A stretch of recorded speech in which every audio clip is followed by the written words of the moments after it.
Halo semua, dimanapun berada, salam sejahtera, salam sehat untuk kita semua. Perkenalkan, nama saya Dajugo Butar-Butar, jabatan Instruktur Ahli Pertama, peserta Latsar CPNS Kementerian Ketenagakerjaan tahun 2021, golongan 3, angkatan 54, kelompok 2. Unit penempatan saya, Direktorat Jenderal Pembinaan Pelatihan Vokasi dan Produktivitas, Balai Latihan Kerja Ambon.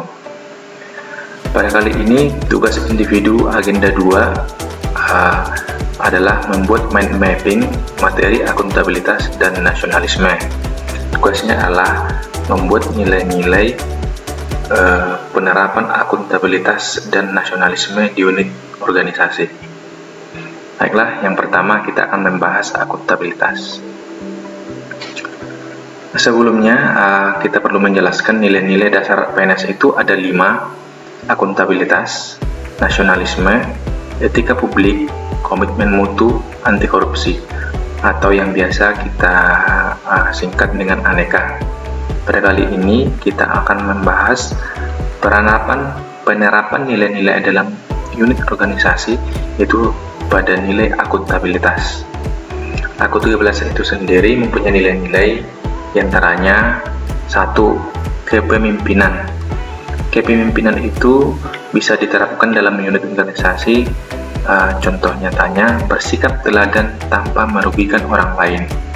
Artinya kita harus bisa menjadi teladan bagi orang-orang di sekitar kita, baik kepada sesama rekan kerja ataupun bawahan.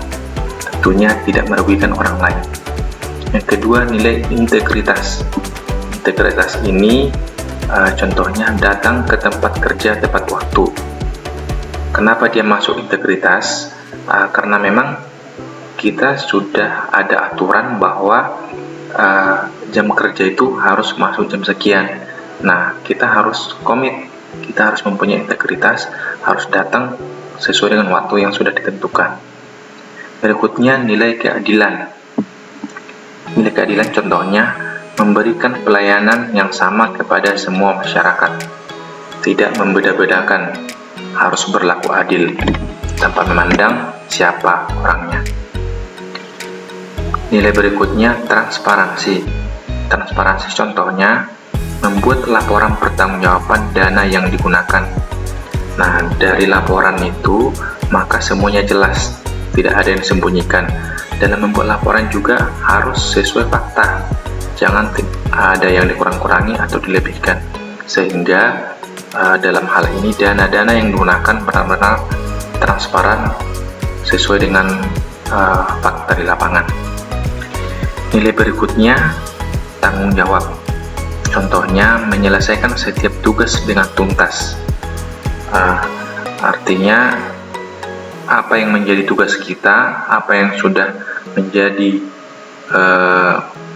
tupoksi kita harus mengerjakannya dengan tuntas, menyelesaikannya dengan baik. Artinya kita di situ bertanggung jawab. Nilai berikutnya, kepercayaan. Contohnya menjalankan perintah atasan tanpa ada prasangka jelek. Artinya kita harus bisa saling percaya. Kalau kita menerima perintah atau menerima tugas dari atasan, ya kita lakukan dengan ikhlas. Jangan kita membuat duga-dugaan, saya dikasih kerjaan karena dia tidak suka saya. Jangan begitu. Artinya kita harus percaya kepada atasan atau kepada siapapun supaya kita bekerja bisa dengan baik dan hasil pekerjaan kita bisa maksimal. Nilai berikutnya, keseimbangan. Contohnya bekerja dengan optimal dengan semua fasilitas yang telah ada. Nilai keseimbangan di sini artinya fasilitasnya sudah disediakan. Artinya kita harus seimbangi dengan kita harus bekerja atau memanfaatkan fasilitas itu dengan baik. Nilai berikutnya adalah kejelasan. Contohnya membuat SOP yang jelas setiap tugas yang dikerjakan. Nah, dengan membuat SOP atau standar operasional pelaksanaan, semua tugas-tugas atau pekerjaan kita jelas prosedurnya harus bagaimana, apa yang dicapai, aturannya bagaimana, Itu harus jelas semua. Nilai berikutnya konsisten. Konsisten contohnya selalu berpakaian rapi di tempat kerja tanpa terkecuali hari tertentu. Artinya konsisten sepanjang waktu. Jangan cuma hari Senin atau cuma hari Selasa, tapi sepanjang kita bekerja, kita harus menggunakan seragam yang rapi. Tentang akulitas demikian. Kita lanjut ke nasionalisme. Penerapan nilai-nilai dalam unit kerja pada nilai nasionalisme mempunyai beberapa poin atau beberapa nilai. Yang pertama, penerapan nilai-nilai Pancasila dalam mewujudkan nasionalisme. Artinya, nilai-nilai yang terkandung dalam Pancasila bisa kita terapkan dalam unit organisasi.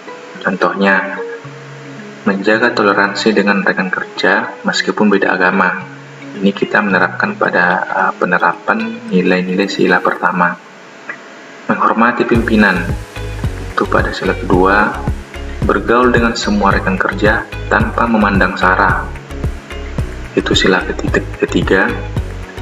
Berdiskusi dalam pemecahan masalah di tempat kerja, ini penerapan dari sila keempat, musyawarah. Penerapan mengedepankan musyawarah untuk kepentingan bersama. Berikutnya, menggunakan fasilitas kantor dengan baik. Ini merupakan wujud penerapan dari sila kelima, keadilan sosial bagi seluruh rakyat Indonesia. Berikutnya, ASN sebagai pembuat dan pelaksana kebijakan publik. Contohnya, mengedepankan kepentingan bersama, tidak bertindak semata untuk kepentingan pribadi. Artinya, semua kebijakan-kebijakan yang dibuat harus mengedepankan kepentingan publik, kepentingan bersama. Jujur, bertanggung jawab, berintegritas tinggi. Ini juga bagian dari pelaksanaan kebijakan publik. Berikutnya, nilai ASN sebagai pelayanan publik. Penerapannya memberikan pelayanan yang terbaik dengan ikhlas kepada masyarakat. Artinya, kita sebagai pelayan publik harus memposisikan diri benar-benar sebagai pelayan. Yang kita layani adalah masyarakat, sehingga kita harus benar-benar melayani masyarakat. Jangan berpikiran karena kita PNS, maka kita bisa ogah-ogahan untuk melayani masyarakat. Tidak boleh. Berikutnya, nilai ASN sebagai perekat dan pemersatu bangsa.